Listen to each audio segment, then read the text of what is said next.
بسم اللہ الرحمن الرحیم الحمدللہ والصلاة والسلام علی رسول اللہ وعلی آلہ واصحابہ اجمعین اما بعد رب اشرح لی صدری ویسر لی امری واحلل عقدۃ من لسانی یفقہوا قولی السلام علیکم ورحمۃ اللہ وبرکاتہ۔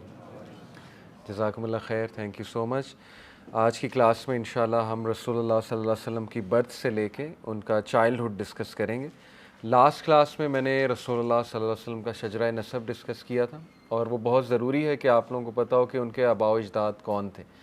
مزے کی بات ہے، کل میں اپنے فادر ان لاء کے ساتھ بیٹھا تھا، ان کا گاؤں کا بیک گراؤنڈ ہے، تو وہ اپنے آباء و اجداد کو بڑا یاد کر رہے تھے، اور اپنے والد کو، اپنے دادا کو، اور وہ ایسی باتیں بتا رہے تھے کہ میرے والد ایسے تھے کہ میں نے ہمیشہ انہیں دوسروں کی مدد کرتے ہی دیکھا ہے۔ گاؤں میں چلتے چلتے چھڑی سائٹ پہ جو ہے وہ شاخ سائٹ پہ کر دی، کسی کا پانی کا مسئلہ بنا ہے تو اس کو جو ہے پانی دلوا دیا، یا یہ کہ کوئی واٹر ڈسپیوٹ چل رہا ہے، گاؤں میں ہوتے ہیں نا اس طرح ڈسپیوٹس، وہ حل کرا دیا وغیرہ وغیرہ۔ اور پھر اپنے دادا کی بڑی تعریف کر رہے تھے کہ مسجد کی صفائی کیا کرتے تھے وہ، تو اتنا نیچرل تھا ان کا بتانا، اتنا آرگینک تھا ان کی تعریف کرنا اپنے آباء و اجداد کی، اور اتنے آرگینک لوگ تھے وہ، یقین کریں گاؤں کے رہنے والے، کہ مجھے یاد آ رہا تھا کہ دیکھیں سبحان اللہ، ابھی پرسوں ہی ہم نے پڑھا کہ کتنی آرگینک زندگی تھی ان لوگوں کی، کتنے سمپل تھے، ایک دوسرے کی مدد کرتے تھے۔ تو رسول اللہ صلی اللہ علیہ وسلم کے بھی جو آباء و اجداد تھے، میں نے آپ کو ان میں بہت جو پرومیننٹ آباء و اجداد ہیں، ان میں قصی کون تھے؟ قصی نے کیا کیا تھا؟ قصی واز دا ون جو پولیٹیکل پاور، دار الندوہ بھی قائم کیا، اور پولیٹیکل پاور قریش کی واپس لے کر آئے مکہ میں، ٹھیک ہے، تو اس لیے Qusai was the star of the Quraish. Hashim نے کیا کیا؟ اکنامک امپاورمنٹ قریش کی، ٹھیک ہے۔ ہاشم جو تھے یہ وہ تھے کہ جو سفر جنہوں نے کیا، رحلۃ الشتاء والصیف، one journey in the winter, one journey in the summer. Summer میں کہاں پہ؟ روم میں، اور ونٹر میں یمن، وہاں سے یہ ٹریڈنگ کر کے لاتے تھے، اور دیٹس ہاؤ ہی گریو مکہ۔ تو اس طرح کے آباء و اجداد ہیں رسول اللہ صلی اللہ علیہ وسلم کے، عام لوگ نہیں ہیں، ٹھیک ہے۔ تو اللہ نے ان کی جو لینیج ہے وہ بھی بہت نوبل پیدا کی تھی۔ تو اللہ نے ابرہہ کی فوج سے کعبہ کو تو بچایا، لیکن سمبولکلی دیکھا جائے تو اپنے نبی کو بھی حفاظت کی کہ اس پہ بھی کوئی آنچ نہیں آئے گی۔ تو ابرہہ کے بارے میں نے آپ کو بتایا تھا نا کہ جو جہنم کے پتھر تھے، ابابیل جو تھی، وہ جہنم کے پتھر اٹھا کے لائے تھے اپنے چونچ میں، اور وہ پتھر ایسیڈک تھے، جب وہ گرے ان پہ تو ان کی باڈیز جو ہے ڈیزالو ہو گئیں، اور ابرہہ کا تو بہت ہی برا انجام ہوا، بہت ہی برا، اس کو ڈیزالو ہوتے باقاعدہ لوگوں نے دیکھا، بہت بری طرح وہ ڈیزالو ہوا۔ تو اینی وے، عبد المطلب کی میں بات کر رہا تھا، ہی واز ویری بریو، اور عبد المطلب نے جس طرح سے ابرہہ کو فیس کیا، جس طرح وہاں جمے رہے، دعا کرتے رہے کہ اللہ پروٹیکٹ کر کعبہ کو، اس سے بھی ثابت ہوتا ہے کہ قریش اللہ کو مانتے تھے، ٹھیک ہے، یہ بات بڑی امپورٹنٹ ہے۔ قرآن مجید کہتا ہے کہ اگر تم ان سے پوچھو کائنات کس نے بنائی ہے تو یہ کہیں گے اللہ نے، خالق کون ہے، رازق کون ہے، یہ فوراً کہیں گے اللہ۔ تو اللہ کو وہ مانتے تھے، لیکن ان کا شرک تھا کہ اللہ کے ساتھ شریک انہوں نے دوسرے ٹھہرا دیے، اور یہی آج کا ماڈرن شرک بھی یہی ہے، ظاہر ہے کہ کسی ولی یا کسی پیر کو وہ ایٹریبیوٹس دے دینا جو اللہ سبحانہ و تعالیٰ کے ایٹریبیوٹس ہیں۔ تو توحید جو ہے یہ آسان چیز نہیں ہے، ظاہر ہے۔ توحید کا تقاضا تو پھر یہ ہے نا کہ اکثر میں یوتھ کو سمجھاتا ہوں کہ توحید یہ ہے کہ آپ کی دل کا جو سب سے پریشس کونا ہے، سب سے پریشس کونا، اس میں صرف اللہ ہے، یہ توحید ہے، اور کوئی نہیں ہے، دور دور تک اس میں کوئی نہیں ہے، نہ اس میں ماں باپ ہے، نہ اس میں کوئی نبی ہے، نہ اس میں کوئی ولی ہے، نہ اس میں کوئی خاتون ہے، اور اگر اس میں کوئی آ گیا تو یہ شرک ہے۔ اس لیے توحید کو انڈرسٹینڈ کریں، صرف اللہ ہے، فزیکلی نہیں، physically Allah is over the عرش، جیسے اس کی شان کو لائق ہے، مراد اس سے کہ اللہ کی یاد، اللہ کی بڑائی، اللہ کی محبت رچی بسی ہوئی ہے اس کونے میں۔ تو خیر، رسول اللہ صلی اللہ علیہ وسلم کے آباء و اجداد، they were the most noble, most brave, courageous, اور بہت زبردست لینیج ہے۔ Point to ponder for you guys is کہ اگر آپ چاہتے ہیں 100 سال بعد آپ کی لینیج بھی اچھی ہو، کل کو آپ کے بچے نیک ہوں، ٹھیک ہے نا، سوچنا چاہیے آپ کو، ابھی آپ بڑے ہو گئے، تو you have to become the one جو اس چیز کو سیٹ کرے گا، ٹھیک ہے، اسی سے موٹیویشن لیں۔ ایک اور سملیرٹی آپ لوگوں نے پتہ نہیں نوٹس کی کہ نہیں، لاسٹ کلاس میں نے بتایا تھا کہ چلیں یہ بتائیں کہ حضرت اسماعیل اور حضرت عبداللہ میں کیا سملیرٹی ہے. یس، یہ میں چاہتا تھا لاسٹ کلاس سے آپ پک کریں. عجیب بات ہے کہ حضرت اسماعیل کو بھی حضرت ابراہیم اللہ کی راہ میں ذبح کر رہے تھے، اور حضرت عبداللہ کے بارے میں بھی عبد المطلب نے یہی قسم کھائی تھی کہ میں اس کو اللہ کی راہ میں قربان کروں گا. یعنی جس سے لینیج شروع ہوئی وہ اسماعیل ہے، اور جو باپ ہیں وہ عبداللہ ہیں. تو دونوں کا ہی سیم بیک گراؤنڈ ہے، یعنی اللہ تعالیٰ دونوں کو ہی اپنی راہ میں ایکسیپٹ کر رہے تھے، لیکن یہ کہ پھر دونوں کو سیو بھی کیا. ایک سے عید الاضحیٰ آئی، حضرت اسماعیل سے عید الاضحیٰ کا کانسیپٹ آیا، دوسرے سے بلڈ منی 100 کیملز قصاص. تو دیکھیں یہ اللہ کے پلانز ہیں، کچھ بھی کو انسیڈنس نہیں ہوتا. اللہ پہ ایسے ٹرسٹ کریں کہ میں کہتا ہوں کہ بس لوگ آپ کے ٹرسٹ کی داد دیں. اللہ تعالیٰ کبھی مسٹیک نہیں کرتا ہے. قرآن مجید میں اللہ کہتا ہے اللہ نیور ایڈز نیور فارگیٹس. اللہ تعالیٰ جو ڈیسائیڈ کرتا ہے نا، اور اللہ ایک بار کچھ ڈیسائیڈ کر لے تو پھر کچھ نہیں ہو سکتا، پھر کوئی کچھ نہیں کر سکتا. ٹھیک ہے، تو اللہ کو جانے، اللہ کو پہچانے. تو اینی وے شروع کرتے ہیں انشاءاللہ چائلڈہڈ کے حوالے سے، اور یہ کہ رسول اللہ صلی اللہ علیہ وسلم کی برتھ کے حوالے سے. ایک اور بات میں بتا دوں کہ سیرہ کی کلاس میں آنے کا مقصد پراپرلی آپ کا ڈیفائنڈ ہونا چاہیے. Why you are here. میرے خیال میں 3-4 مقاصد یہ ہیں کہ number 1 to build the love for رسول اللہ صلی اللہ علیہ وسلم. جتنا آپ ایک شخص کو جانتے ہیں اتنی محبت اس سے پیدا ہوتی. نمبر 2 ٹو سی کہ what a miracle it is کہ نبی صلی اللہ علیہ وسلم امی ہوتے ہوئے دیکھیں کس طرح قرآن مجید ان پہ اللہ نے ان کے قلب پہ نازل کیا، اور کس طرح اللہ کے نبی صلی اللہ علیہ وسلم became the greatest reformer ever. اور نمبر 3 یہ کہ آپ کو وہ واقعات پتہ ہوں کہ کل کو آپ اسلامی ہسٹری کو ڈیفینڈ کر سکیں، آپ نبی صلی اللہ علیہ وسلم کی شخصیت کو ڈیفینڈ کر سکیں. ٹھیک ہے، یہ 3-4 مقاصد. نمبر 4 یہ کہ ٹو سیک اسٹرینتھ. سیرہ ول گیو یو پرسپیکٹیو، سیرہ ول گیو یو اسٹرینتھ. ٹھیک ہے، سیرہ سے اسٹرینتھ لیں کہ اللہ تعالیٰ سب سے زیادہ اپنے محبت جن سے کرتا ہے ان کو آزماتا ہے. یہ بات آپ یاد رکھیں. ٹھیک ہے، اور اللہ نے پتہ نہیں کس سے کیا کام لینا ہے. اور one of the greatest things to come from سیرہ از کہ دیکھیں کسی نے نہیں سوچا تھا کہ مکہ سے ایک ریفارمر اٹھ جائے گا. اس لیے میں اسٹوڈنٹس کو ہمیشہ یہ کہتا ہوں کہ یہ بہانے ہیں کہ میں فلانے اسکول کا نہیں پڑھا، میں فلانے انسٹیٹیوٹ کا نہیں پڑھا. اللہ تعالیٰ گاؤں سے ایک بندہ اٹھا دیتا ہے جو بہت بڑا ریفارمر بن جاتا ہے. آپ کو کیا پتہ ہے، یہ کوئی بیک گراؤنڈ نہیں، فلانا آکسفورڈ کا پڑھا ہوا ہے، فلانا ادھر کا پڑھا ہوا ہے. یہ ہمارے دنیاوی بنائے ہوئے اصول ہیں. آپ دیکھیں رسول اللہ صلی اللہ علیہ وسلم سمپلیسٹ آف لائف سے آئے اور he became the ruler, he became the prince. تو اس لیے no matter from where you are, جب اللہ نے آپ سے کوئی کام لینا ہے تو پھر لینا ہے، اللہ آپ کو تیار کرے گا اس کام کے لیے. ٹھیک ہے، یہ چند ایک چیزیں ہیں. اینی وے، تو ایک پوائنٹ میں نے جیسے آپ کو بتایا کہ جاہلیہ عرب جو ہے وہ اللہ پر یقین رکھتے تھے، لیکن یہ کہ اللات اور الحبل یہ ان کے 2 مین آئیڈلس تھے. حبل جو ہے یہ عمر بن لوہائی لے کر آیا تھا سیریا سے، اور جو اللات ہے اس کی سٹوری میں آج آپ کو تھوڑی سی سناتا ہوں. اللات جو ہے بیسیکلی یہ بارلے بنایا کرتا تھا. اور یہ کون ہے اللات؟ اللات واز دا ون ہو گرائنڈس. ٹھیک ہے، یہ سوپ بنایا کرتا تھا پلگرمز کے لیے. کس زمانے میں؟ حضرت نوح کے زمانے کے بعد. تو اس کا مطلب کہ حضرت نوح کے زمانے کے بعد بھی یعنی پلگرمیج ہو رہا تھا، یعنی اٹ گوز وے بیک. تو اللات جو ہے یہ مکہ کے روڈ پر بیٹھا کرتا تھا and he would feed people on the road.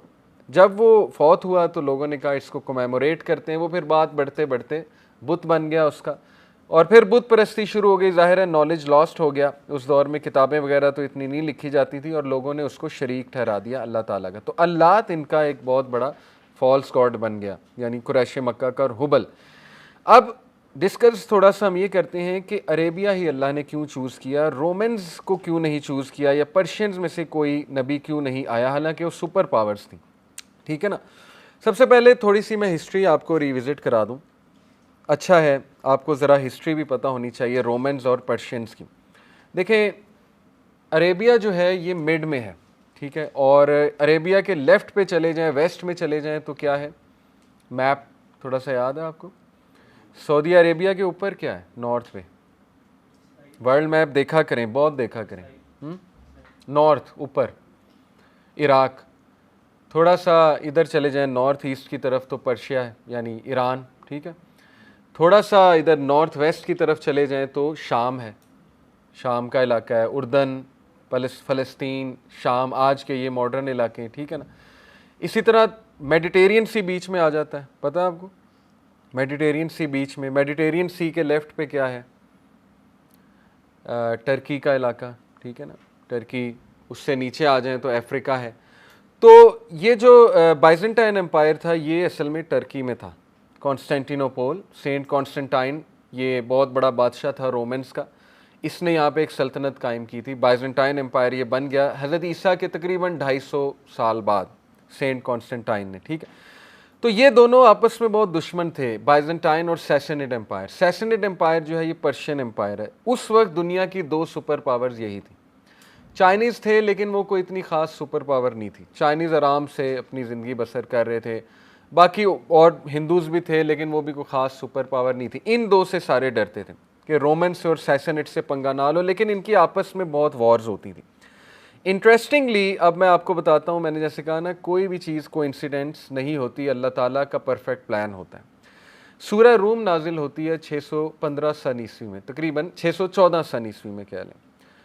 اور سورہ روم میں اللہ تعالیٰ ایک پریڈکشن دیتے ہیں مسلمانوں کو. اگر آپ نے سورہ روم پڑھی ہے چیپٹر نمبر 30، اس میں آپ کو سنا بھی دیتا ہوں. سورہ روم کی فرسٹ 3-4 ورسز سنا دیتا ہوں. اعوذ باللہ من الشیطان الرجیم. الف لام میم غلبت الروم. The Byzantines have been defeated. اس ٹائم they were defeated. کیسے؟ I'll tell you. فی ادنى الارض وهم من بعد غلبهم سيغلبون. In the nearest land, but they after their defeat will overcome. Within 3 to 9 years.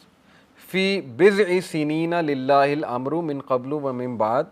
Within 3 to 9 years they will emerge victorious. To Allah belongs the command before and after, and that day the believers will rejoice. یہ صورت نازل ہوتی ہے 614 سن عیسوی میں، یعنی 615، 5 سال بعد رسول اللہ کے نبی بننے کے بعد. اور انہی دنوں میں ہجرت حبشہ بھی ہو رہی ہے، ٹھیک ہے نا، ایبیسینیا میں مائگریشن بھی ہو رہی ہے. اور ان دنوں کیا چل رہا ہے بائزنٹائنز اور ان کے درمیان؟ میں تھوڑی سی آپ کو ہسٹری ریوزٹ کراتا ہوں. فوکس ایک ایمپرر تھا، PHOCUS، فوکس. اس کو مورس نے ریپلیس کیا، رومن ایمپرر بن گیا مورس یوسرپر. یہ بڑا عام تھا ان دنوں میں کہ پچھلے ایمپرر کو سازشیں کرا کے قتل کرایا اور خود ایمپرر بن گئے. مورس نے اس کی ساری فیملی کو مار دیا، کوئن کو بھی مار دیا، اس کے بچوں کو مار دیا، ان کی لاشیں لٹکائیں اور عبرت بنانے کے لیے. خسرو پرویز جو تھا اس دور میں، وہ اصل میں وہاں کا کنگ تھا اور وہ اپنے آپ کو خدا سمجھتا تھا، کیونکہ زورواسٹرینز کا جو ریلیجن ہے نا، ان میں جو ان کا کنگ ہوتا ہے وہ خدا ہوتا ہے. رومنس کا بھی آلموسٹ یہ سیم ہی تھا. اینی تو خسرو پرویز کا وہ دوست تھا اصل میں فوکس. خسرو پرویز کو ایک مورل ایکسکیوز مل گیا ٹو اٹیک دی بائزنٹائنز. اس نے کہا کہ یہ جو مورس ہے اس کو تو ہم ماریں گے، لیکن اصل میں اس کی انٹینشن تھی کہ لینڈ کیپچر کرنا. وار بروک آؤٹ ان 603 CE. اب دیکھیں وار کب سے شروع ہوئی؟ 603 سن عیسوی سے.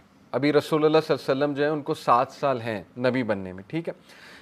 عرب میں رسول اللہ گرو ہو رہے ہیں، عرب کو اللہ پریپیئر کر رہے ہیں ایز اے اسٹرانگ اینٹی کہ وہ ایمرج ہو، اور یہ دونوں آپس میں لڑ کے ویک ہو رہے ہیں. یہ اللہ کی پلاننگ ہے. اینی وے اس نے ایریاز کیپچر کرنے شروع کیے خسرو پرویز نے، اور اتنا سکسیسفل ہوا وہ ایریاز کیپچر کرنے میں کہ وہ اینٹیوک تک پہنچ گیا، سیریا تک. سیریا سے نیچے وہ ایجپٹ تک بھی پہنچ گیا اور بہت تیزی سے وہ پھیلنے لگا. یہاں پر وہ پینک ہوا جو مورس تھا، اور اس نے افریقن گورنر جو تھا اس کو لیٹر لکھا. افریقن گورنر کا بیٹا تھا ہرکولیس، نام سنا آپ نے؟ اسی ہرکولیس کی طرف ابو سفیان گئے تھے، ٹھیک ہے نا. ابو سفیان نے پھر کچھ سوالوں کے جواب دیے تھے. ہرکولیس خیر بڑا واریر تھا، بڑا بہادر تھا. وہ کانسٹینٹینوپول گیا with a very strong flat, اور یہ 610 سن عیسوی کی بات ہے.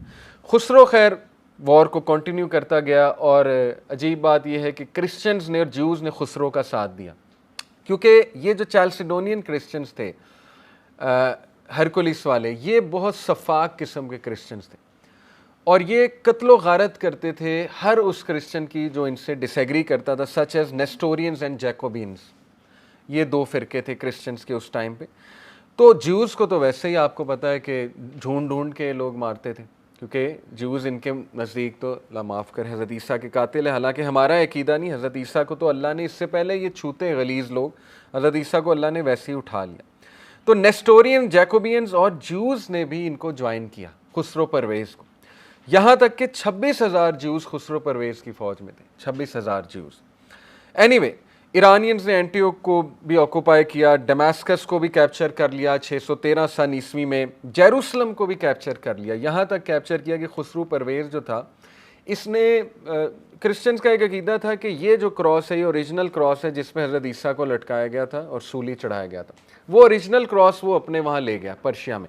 اور پھر اس نے لیٹر لکھا اس کو جو یہ ہے ایمپرر مورس، اس نے کہا from Khosrow the greatest of all gods, تکبر دیکھیں، the master of the whole world, to Heraclius کو لیٹر لکھا، his most wretched and most stupid servant.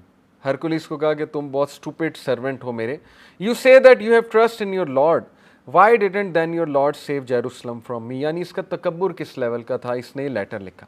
Any way within a year after this victory, the Iranian armies overran Jordan, Palestine and the whole of Sinai Peninsula and reached the frontiers of Egypt. Egypt تک پہنچ گئے، Egypt کو بھی conquer کر لیا. اب یہ ایسا موقع تھا کہ کوئی سوچ بھی نہیں سکتا تھا، یعنی یہ 613 سن عیسوی 614 سن عیسوی کی بات ہے، کوئی یہ سوچ بھی نہیں سکتا تھا کہ مسلمانوں کو، اللہ نے کہا نا کہ Muslims will also rejoice. Muslims کیوں ریجوائس کریں گے بھائی ان کی وکٹری پہ؟ کیونکہ مسلمانوں کو بھی ایک وکٹری ملنے والی ہے 9 سے 10 سال میں، اور سیم اس سال ملنے والی ہے جس سال یہ رومنز ڈیفیٹ کریں گے پرشینز کو. اینی وے وہ ڈیفیٹ کیا تھی، میں آئی کم ٹو اٹ. اسی دوران مائگریشن ٹو ایبیسینیا ہوتا ہے اور مشرکین بڑے خوش تھے، مشرکین مکہ. وہ اس لیے خوش تھے، وہ کہتے تھے کہ دیکھو مسلمانوں میں اور رومنز کرسچینٹی میں تھوڑا سا ہے سملیرٹی، یہ بھی حضرت مریم کو مانتے ہیں وہ بھی مانتے ہیں، یہ بھی حضرت عیسیٰ کو مانتے ہیں وہ بھی مانتے ہیں. تو جو کتابی لوگ ہیں جن پر کتابیں آ رہی وہ مار کھا رہے ہیں، اور جو آئیڈل ورشپرز ہیں، کیونکہ زورواسٹرنز بھی آ جا کے فائر ورشپر، وہ پھر پیگن ورشپ ہی ہے، وہ کہتے تھے وہ فتح پا رہے ہیں. تو ان کا یہ خیال تھا کہ ہم چھا جائیں گے، کیونکہ ایک طرف سے زورواسٹرنز چھا رہے ہیں رومنز پہ، تو ہم بھی چھا جائیں گے، ہم بھی غلبہ پا جائیں گے. That is when Allah said کہ نہیں، رومنز وکٹوریس ہوں گے اور مسلمانوں کو بھی کوئی وکٹری ملے گی 9 سے 10 سال کے دوران. اینی وے 624 سن عیسوی میں یو وانٹ بلیو کہ ہرکولیس تمام ان علاقوں کو دوبارہ ریکیپچر کر لیتا ہے. یعنی اٹ از انبلیویبل کہ ہرکولیس کے پاس اتنی فوج بھی نہیں ہے، اتنی آرمی بھی نہیں ہے، اور وہ اتنا تگڑا ہے خسرو پرویز، لیکن وہ سب پہ حاوی ہو جاتا ہے، اپنے سارے علاقے ریکیپچر کر لیتا ہے، جیروسلم ریکیپچر کر لیتا ہے، اور 624 سن عیسوی کو ہی مسلمانوں کو بیٹل آف بدر میں وکٹری ملتی. تو یار آپ دیکھیں کہ قرآن کی یہ والی پریڈکشن آج اورینٹلسٹ کو دورے پڑتے ہیں، ٹھیک ہے نا. اورینٹلسٹ جو ہیں وہ ہوتے ہیں جو اسلام پہ کرٹیسزم کرنے والے، جو یورپینز ہیں جو اسلامی تاریخ پڑھتے ہیں، تو they can't deny these things, ٹھیک ہے نا. یہ تو 1500 سال پہلی پریڈکشن ہے اور پوری ہوئی.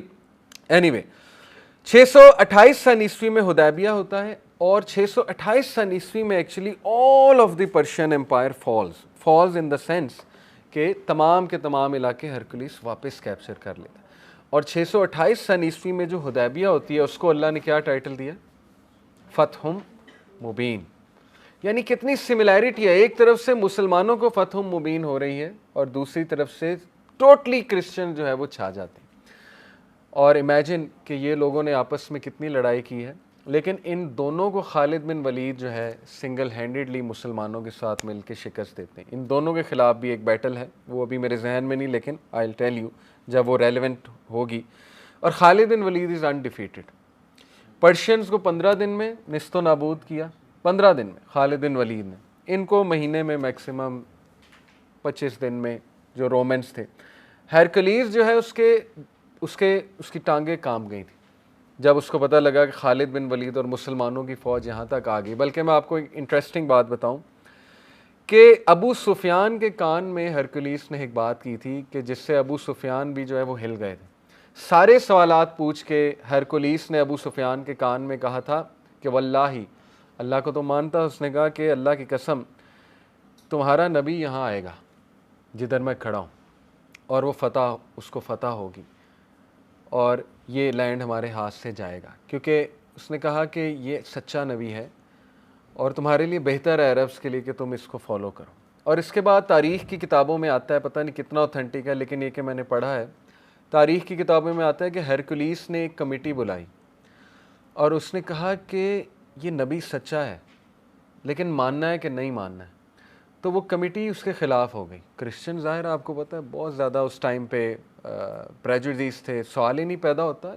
محمد صلی اللہ علیہ وسلم کو ماننے کا مطلب ہے کرسچینٹی کولیپس، ان کی kingship collapse, Constantinople cross collapse, everything collapses, church pope سارا نظام گیا، ان کا سوال ہی نہیں پیدا ہوتا۔ تو یہ بھی یہاں تک آتا ہے کہ ہرکلیس اس لیول تک قائل ہو چکا تھا رسول اللہ کے نبی ہونے پہ کہ اس کا دل گواہی دیتا تھا۔ اب اس نے اسلام قبول کیا کہ نہیں کیا واللہ عالم، میرا تو خیال نہیں کیا، لیکن یہ کہ وہ مان چکا تھا دل سے کہ رسول اللہ صلی اللہ علیہ وسلم نبی ہیں۔ اسی طرح بہت سے تو یہ ہے بیک گراؤنڈ، ٹھیک ہے، کہ رومنز اور جو ہے یہ سیسنڈ امپائر، ان کی آپس میں لڑائی ہو رہی تھی۔ اب بیچ میں اللہ تعالیٰ نے عربیہ رکھا ہوا ہے۔ عربیہ کے اوپر چلے جائیں تو سیسنڈ امپائر ہے، تھوڑا سا لیفٹ پہ آ جائیں تو بائزنٹائن امپائر ہے، اور دونوں کو اللہ تعالیٰ نے عرب سے ہی شکست دینی تھی۔ اور یہ اللہ تعالیٰ کی پاور شو کرتا ہے کہ اس امپائر، آپ کو پتہ ہے کہ پرشینز ہنستے تھے اور رومنز ہنستے تھے عربس پہ، کیونکہ عربس کی کوئی یونیفائڈ گورنمنٹ ہی نہیں تھی آج تک، عربس کا لیڈر ہی کوئی نہیں تھا آج تک یونیفائڈ۔ تو وہ کہتے تھے کہ یہ کل کے بچے ہمیں مارنے آئے ہیں۔ جب خالد بن ولید کی افواج وہاں گئیں پرشیا میں تو وہ ہنس رہے تھے، کہہ رہے تھے یہ کل کے بچے آ گئے ہم سے فائٹ کرنے، لیکن تاریخ اس بات کی گواہ ہے کہ کس طرح سے انہیں شکست ہوئی۔ اینی وے، تو پہلی تو حکمت یہ پتہ لگتی ہے، دیکھیں اللہ کے پلان میں، کہ عربیہ چونکہ بیچ میں ہے اور اس کے سائڈز پر یہ دو سپر پاورز بیٹھی ہیں، تو اللہ تعالیٰ نے عربیہ سے وکٹریز کروانی تھی۔ عربس کی اپنی کوئی یونیک سویلائزیشن نہیں تھی، کوئی یونیک تہذیب نہیں تھی، ٹھیک ہے نا۔ ادروائز کیا ہوتا کہ لوگوں کے پاس ایک بہانہ آ جاتا آج کے اورینٹلسٹ کے پاس کہ یہ کیا بڑی بات ہے کہ عربز نے اتنی ترقی کر لی، عرب سینٹر آف سویلائزیشن بن گئے۔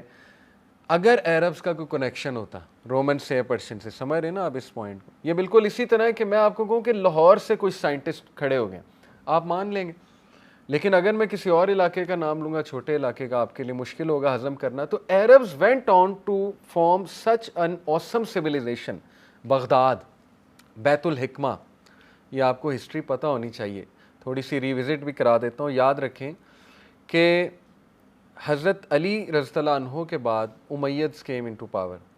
امیدز کے 90 ایئر کی حکومت ہے امیدز کی، ٹھیک ہے، 661 سی ای سے لے کے 751 سی ای تک، 751 سن عیسوی تک امیدز پاور میں رہتے ہیں۔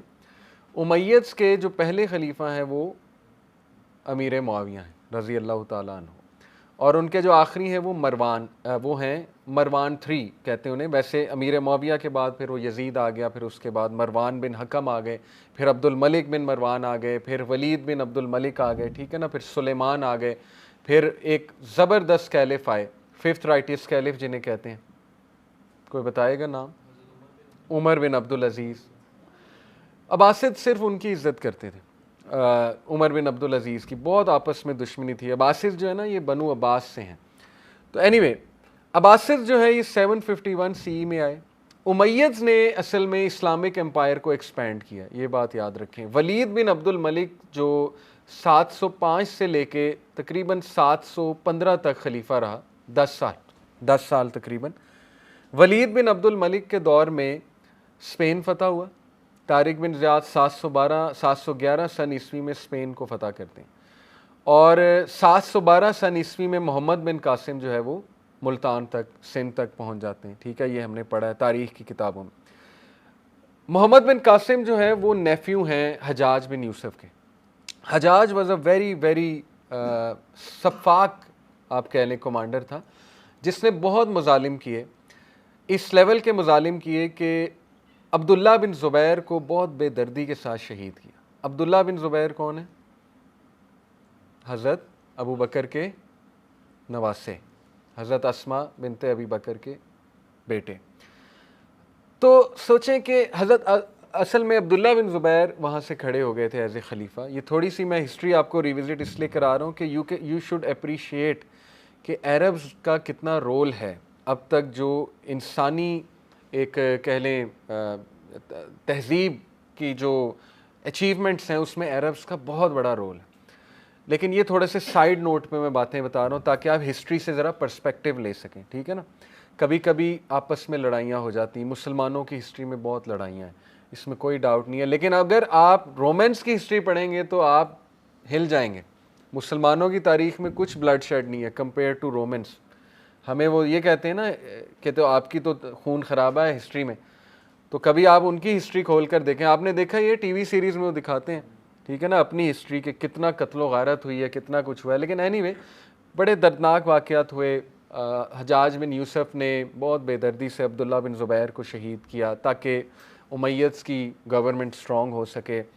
اینی وے پھر حجاج بہت بری طرح تاریخ میں آتا ہے, اس کو ڈیتھ ہوئی بہت ہی بری طرح. ظاہر ہے اللہ تعالیٰ کی ناراضگی تھی, لیکن یہ کہ حجاج کی اچیومنٹس بھی بہت ہیں. یہ جو آپ کو زیر زبر قرآن مجید پہ نظر آتا ہے حجاج کی اچیومنٹ ہے, ٹھیک ہے نا. حجاج نے یہ ایک کام کیا, اللہ نے اس سے بھی کام لینا تھا, اللہ نے اس سے کام لیا. لیکن سلیمان جب پاور میں آیا تو سلیمان کی حجاج سے بہت لگتی تھی. سلیمان ولید بن عبد الملک کے بعد پاور میں آیا. سلیمان نے ولید کے سارے جو کمانڈرز تھے ان کو مروا دیا بے دردی سے. حجاج کو مروایا بہت بری طرح. پھر اس کے بعد محمد بن قاسم کو مروایا یا اتنا برا ٹریٹ کیا کہ وہ بیچارے غم سے ہی مر گئے.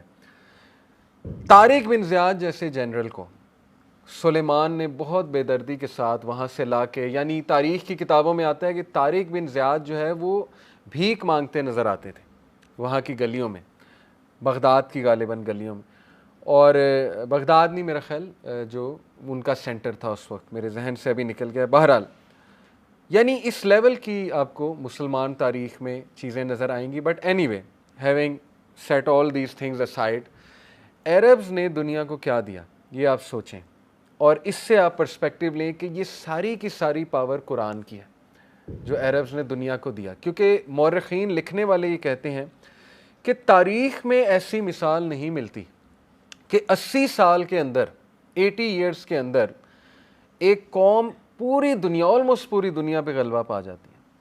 ایجپٹ بھی, موروکو بھی, everything under the Muslim rule. Walid bin Abdul کے دور میں 80 سال ہوئے, 711 سن عیسوی رسول اللہ کے ڈیتھ کے, یعنی 80 سال بعد کا واقعہ.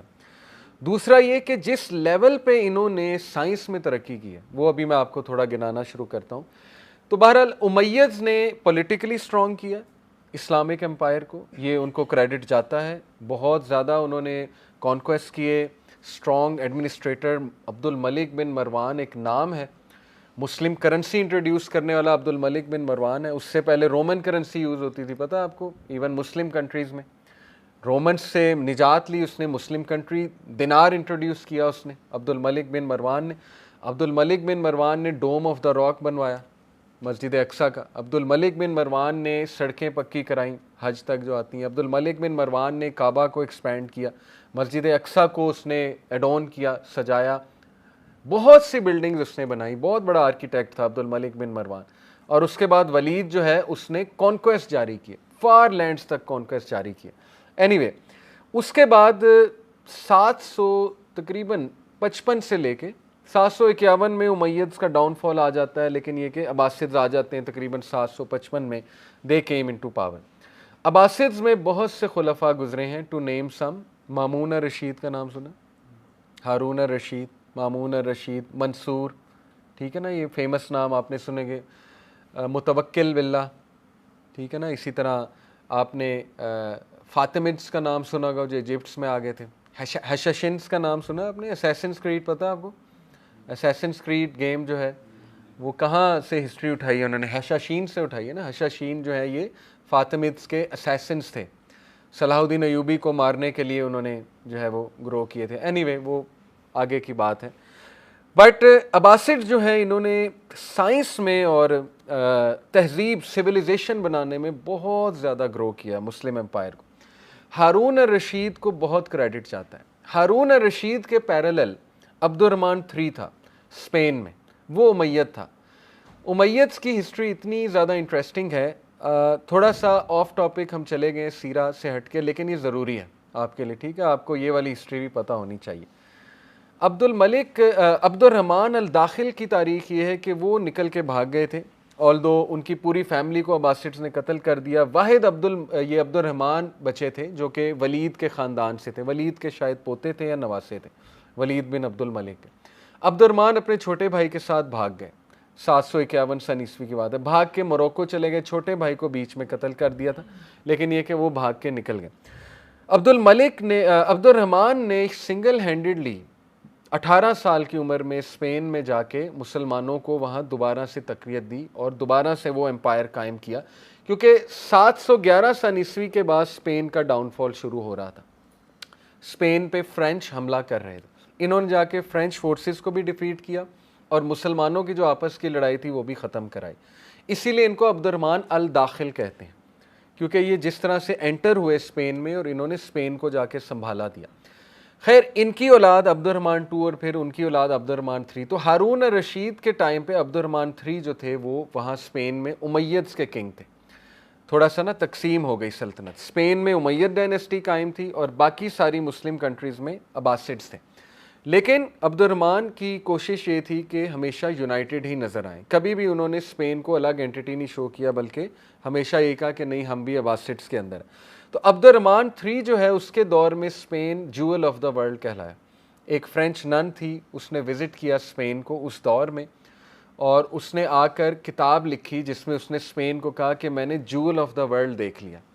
اس دور میں جب گورے، انگلینڈ کی بات کر رہا ہوں، انگلینڈ میں گٹر ابلے ہوئے ہوتے تھے، یعنی کہ نالے بہہ رہے ہیں، سڑکیں نہیں بنی ہوئی، کچے فرش ہیں، کیچڑ ہے، نہ کوئی وہاں پہ ترقی ہوئی ہے اور نہ انہیں دانت برش کرنے آتے تھے، یعنی کوئی صفائی کا خیال نہیں، کوئی طہارت نہیں، کچھ نہیں. ان کی ڈارک ایجز تھیں. اس دور میں اسپین میں پبلک باتس ہوا کرتے تھے، حمام ہوا کرتے تھے، مسلمان صاف ستھرے رہتے تھے. اس دور میں پوری اسپین کی گلیاں پکی سڑکوں کی تھیں اور لینٹرن اور لائٹس جو ہے وہ چلائی ہوتی تھی، یعنی دیے چلائے ہوتے تھے. اور اسی لیے اس عورت نے، جب فرینچ نن نے دیکھا، اس نے کہا یہ تو جول آف دا ورلڈ ہے. اور پھر قصر زہرا کی تو کیا ہی بات ہے. آج بھی آپ کوئی ڈاکیومنٹری دیکھیں، ایک ڈاکیومنٹری میں آپ کو ریکمینڈ بھی کر دیتا ہوں، اس کا نام ہے when the Moors ruled Spain. Moors جو ہیں یہ عربس کو کہتے ہیں، Europeans. When the Moors ruled Spain. آپ اس میں قصر زہرا دیکھیں. قصر زہرا جو ہے یہ عبد الرحمن 3 کا پیلس تھا. مدینہ تو زہرا اس کی سٹی تھی اور قصر زہرا اس کا پیلس تھا. یعنی آج بھی آپ اس کے گارڈنز دیکھ لیں، آج بھی آپ اس کی کنسٹرکشن دیکھ لیں، آپ حیران رہ جائیں گے کہ یہ کس لیول کے مسلمان سائنٹسٹ تھے کہ جنہوں نے اتنی ایکوریسی کے ساتھ سٹرکچرز بنائے ہوئے ہیں. یعنی میں آپ کو ایک مثال دیتا ہوں، ہارس شو سٹرکچر. یہ ایک ہارس شو سٹرکچر بھی ہوتا ہے اور ایک اور ہوتا ہے، میرے ذہن سے نکل گیا. ایک وہ آرک ٹائپ سٹرکچر ہوتا ہے، جیسے آپ نے بحریہ کی ماسک کبھی وزٹ کیا نا، تو اس میں وہ کوریڈور بنایا ہوا ہے، تو اس میں یوں آرکس بنائے ہوئے. اس ڈاکیومنٹری میں آپ دیکھیں گے کہ ایک عورت جو ہے وہ انجینئرس کو لے جاتی ہے اور وہ انہیں کہتی ہے کہ یہ جو آرکس ہیں یہ اس لیول کے پریسائز ہیں کہ ان میں میجرمنٹ میں تمام آرکس میں یہ جو بنے ہوئے ہیں 1 سینٹی میٹر کا بھی فرق نہیں ہے. پتہ نہیں کون سے انسٹرومنٹ تھے ان کے پاس، کون سی ذہانت تھی، کون سی میتھمیٹکس انہوں نے لڑائی تھی کہ اس لیول کی ایکوریسی سے انہوں نے وہ سٹرکچرز بنائے ہوئے. تو خیر، یہ تھا مسلمانوں کا اس وقت کا حال. اور اسپین میں ایک سٹی تھی ٹولیڈو. یہ شخص جو تھا نا عبد الرحمن 3، یہ بہت زیادہ پوئٹری کا شوقین تھا اور بہت زیادہ اس کو کتابوں کا اور یہ ساری چیزوں کا شوق تھا. اس نے ٹولیڈو میں مسلمانوں کی ایک بہت بڑی لائبریری تھی جس میں تقریباً 10,000 کے قریب کتابیں تھیں، کچھ روایتوں میں تو لاکھوں میں نمبر آتا ہے. تو خیر، ٹولیڈو میں جو لائبریری تھی وہاں گریکس کی کتابیں ٹرانسلیٹ ہوتی تھی اور ٹرانسلیٹ ہو کر جاتی تھی انگلینڈ. گورے آتے تھے پڑھنے کے لیے ٹولیڈو سٹی میں، اور گوروں کو کرسچنز آنے نہیں دیتے تھے، پڑھنے سے روکتے تھے. جو پادری تھے ان کے، وہ چھپ چھپ کے آتے تھے. اس کے پیرالل بغداد میں اگر آپ آ جائیں، اسپین کی تو بات ہے نا، بغداد میں آ جائیں تو وہاں ایک یونیورسٹی تھی، بیت الحکمہ، ہاؤس آف وزڈم یونیورسٹی تھی. غزالی وہاں کے گریجویٹ ہیں، امام غزالی. ابن سینا وہاں کے گریجویٹ ہیں، الخوارزمی وہاں کے گریجویٹ ہیں، ابن جو ہے یہ جابر ابن حیان وہاں کے گریجویٹ ہیں. مسلمانوں نے کیمسٹری کے رولز، الجبرا کے رولز، مسلمانوں نے ابن حسم کتنا بڑا نام ہے آپٹکس میں، ابن حسم پہلا کیمرہ بنانے والے، کیمرہ کے میکنزم دینے والے ان دا سینس، ٹھیک ہے. ابن حسم کے ابن حسم از دا ون جو جنہوں نے فلائٹ بھی ایک لی پرشر لگا کے کچھ اس طرح سے بنائے تھے پرشر، خیر انہوں نے کوشش کی کہ فلائٹ بھی لے کر دیکھیں. یعنی آپ سوچیں کہ یہ سب کیسے ہو رہا تھا اتنی جلدی. وہ لوگ جن کو کوئی نالج ہی نہیں تھا، جو مطلب کہہ لیں آپس میں لڑنے والے لوگ، ان کو کیسے اتنا زیادہ پروڈکٹیو کر دیا؟ کس چیز نے کیا؟ قرآن مجید نے ان کی توجہ اس طرف دلائی. تاریخ میں آتا ہے کہ تمام مسلم سائنٹسٹ کسی نہ کسی قرآن کی ورس سے انسپائرڈ تھے. ابن سینا نے ڈائجسٹو سسٹم سٹڈی کیا تھا قرآن مجید کی ورس کو ایک موٹیویشن بنا کے. جو ابن بطوطہ تھا، نام سنا آپ نے؟ ابن بطوطہ دا گریٹ ٹریولر، اس نے کمپس بنائی تھی، اور بیسکلی کمپس بنائی تھی قبلہ کی ڈائریکشن فائنڈ کرنے کے لیے. وہ لکھتے ہیں کہ مسلمانوں کی جو سائنس کی تھی نا ساری جستجو، اور جو ویسٹ کی سائنس کی جستجو ہے، اس میں بہت بنیادی فرق ہے، اور یہ مسلمان کو سمجھنا چاہیے. ویسٹرن سائنس جو ہے اس کی بنیاد ہے نیگیشن آف گاڈ، یہ بات یاد رکھیں، نیگیشن آف اسپرچویلٹی، اس کی بنیاد ہی ہے، اس کی موٹیویشن ہی ہے. مسلمانوں کی جو سائنس کی موٹیویشن تھی وہ تھی ان سرچ آف گاڈ، ٹھیک ہے نا، اللہ تعالیٰ کی تخلیق کے بارے میں جاننا. کتنا فرق ہے. اسی لیے جو ان کی سائنس ہے اس میں سول سفر کر رہی ہے، آپ کی سوچ ہے. ابھی تو وہ ہیبت ناک چیزیں آئی نہیں سامنے، ابھی تو دنیا رونے والی ہے نیکسٹ 10 ایئر میں. جو ان کا پلان ہے، انفرٹیلیٹی کس لیول پہ بڑھنے والی ہے. یو کے میں تو مرد انفرٹائل ہو چکے ہیں 30 to 40%. ہیومینٹی روئے گی یہ نتائج دیکھ کے جو یہ کر رہے ہیں، بایو کیمیکل وارز، اور یہ جو وائرسز چھوڑ رہے ہیں، اللہ معاف کرے کیا کیا کر رہے ہیں، تباہ کن چیزیں جو ہے وہ اللہ معاف کرے. فتنہ دجال سے پہلے ڈاکٹر اسرار بہت اس پہ وارن کیا کرتے تھے. اللہ سے ہم آسانی مانگتے ہیں، لیکن یہ کہ ہیومینٹی کو رلا رہے ہیں یہ لوگ. وارز کیا ہے ان کی سائنس؟ آ جا کے ویپنز بنا دیے، اٹامک بوم بنا دیا، وارز، پاور پالیٹکس، ٹھیک ہے نا.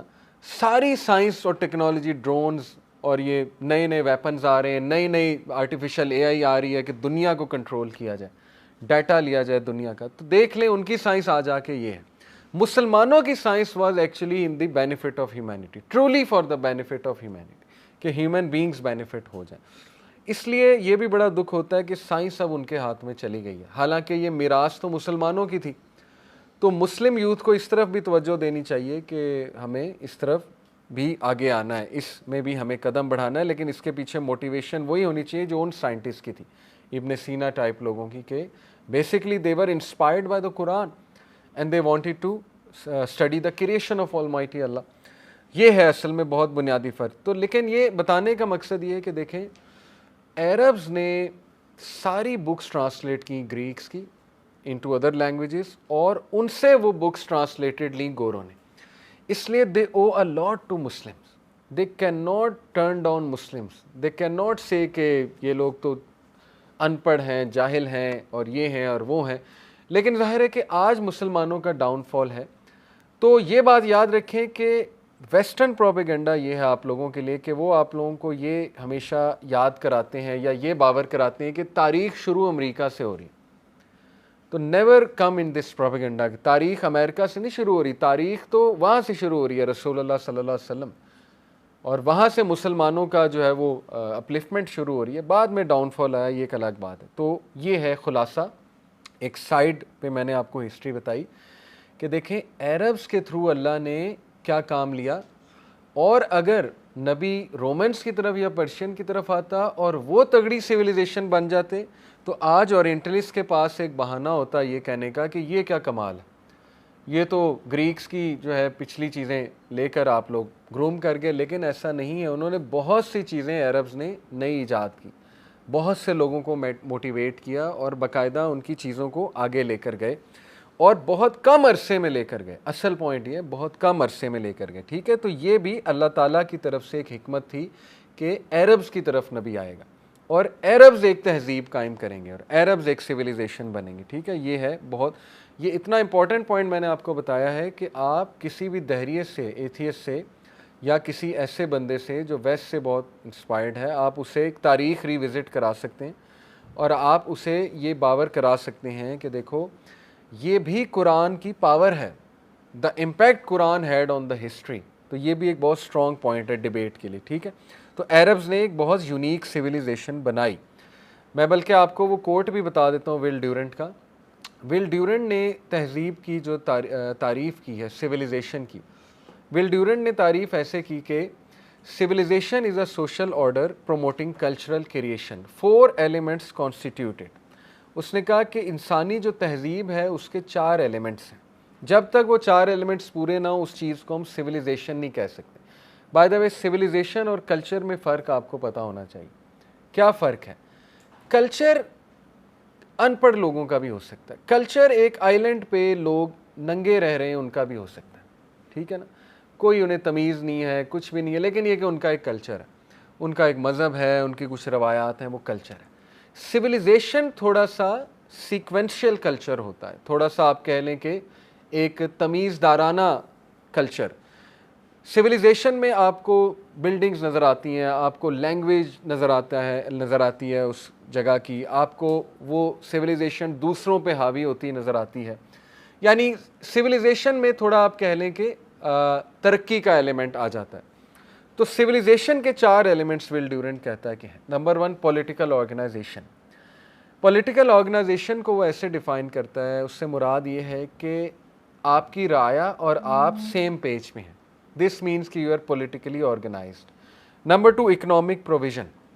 اکنامک پروویژن سے یہ مراد ہے کہ آپ لوگوں کو رول نہیں رہے, یعنی رچ اور پور میں گیپ اتنا نہیں ہے. آج ہم چائنا کی بہت مثال دیتے ہیں ایز اے سپر پاور, لیکن تھوڑا سا چائنا کو آپ ایک اور نظر سے دیکھیں گے تو آپ کو رونا آ جائے گا کہ چائنا میں رچ اور پور کے درمیان گیپ دنیا میں سب سے زیادہ ہے, اور چائنا کے بعد انڈیا میں ہے. ٹھیک ہے, یہ باتیں یاد رکھیں کہ یہ ٹھیک ہے جی ڈی پی ایک جگہ ہے, ان کی ایکسپورٹ بہت زیادہ ہے, جاپنیز نے بہت زیادہ ترقی کر لی, لیکن دا پور آر سفرنگ, پور از بیکمنگ پورر. کیپٹلزم ہے یہ. تو اس لیے دوسری چیز ہوتی ہے اکنامک پروویژن, کہ آپ کے رچ اور پور میں گیپ نہیں ہے بلکہ you are providing them in such a way کہ وہ اکنامکلی انڈیپینڈنٹ ہے. تیسرا ہے pursuit of knowledge and arts. Will Durant کہتا ہے کہ تہذیب میں آپ کو پرسوٹ نظر آتا ہے, ریس نظر آتی ہے, کہ لوگ ریس لگا رہے ہیں نالج اور آرٹس کو حاصل کرنے کے لیے. اور چوتھی چیز ہے مورل ٹریڈیشنز. اور ول ڈیورنٹ یہ کہتا ہے کہ جس قوم کے مورل ٹریڈیشنز ختم ہو جاتے ہیں, مورلی ویک نیشنز کون ہوتی ہیں؟ جن کا کیریکٹر بہت ویک ہے, یعنی جن میں ایڈورسری نہیں ہے, ایڈورسری کوشن نہیں ہے, یعنی وہ ایڈورس کنڈیشنز کے لیے تیار نہیں ہے, وہ بہت زیادہ عیاشی پسند ہو چکے ہیں, عیاش ہو چکے ہیں. ٹھیک ہے نا, وہ قومیں کانکر ہو جاتی ہیں. اور اس نے کہا ان ساری چیزوں کو جو ایک چیز تگڑا کرتی ہے وہ ہے مینٹل سیکیورٹی اور سوشل سیکیورٹی. اور اس نے تعریف کی مسلمان سویلائزیشن کی. اس نے کہا کہ مسلمانوں نے سب سے جو بڑا کام کیا, قرآن مجید نے سب سے جو بڑا کام کیا, شریعہ نے سب سے بڑا جو کام کیا, وہ تھا مینٹل اور سوشل سیکیورٹی دینا. کیسے؟ شریعہ لاز. آپ دیکھیں شریعہ لاز ایسے ہیں کہ حضرت عمر بن عبد العزیز کے دور میں آتا ہے, اور حضرت عمر کے دور کے بارے میں بھی آتا ہے, کہ کوئی بھی عورت رات کو بھی نکل جاتی تھی نا تو اور زیور پہن کے نکل جاتی تو مجال ہے کہ کوئی شخص اس کی طرف گندی آنکھ اٹھا کے دیکھ لیتا. اور اکنامک پروویژن اس لیول کی تھی عمر بن عبد العزیز کے دور میں کہ زکوٰۃ لینے والا ہی کوئی نہیں تھا. زکوٰۃ دینے والے تھے سارے, لینے والا ہی کوئی نہیں تھا, سارے اکنامکلی ویل پرووائڈڈ تھے. تو اس نے کہا یہ پاسبل اس لیے ہوا کیونکہ مسلمان مینٹلی سیکیور ہو گئے.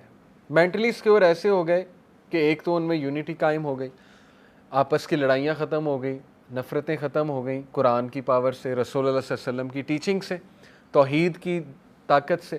دوسرا یہ کہ شریعہ لاء کی وجہ سے ہر بندہ سیکیور تھا مینٹلی, اور ہر بندہ سوشلی بھی سیکیور تھا. شریعہ لاء اتنا تگڑا ہے, چور کے ہاتھ کاٹ دیے جائیں گے. آج بھی آپ دیکھ لیں دنیا میں سب سے سیکیور کنٹریز کون سی ہیں؟ یو اے ای,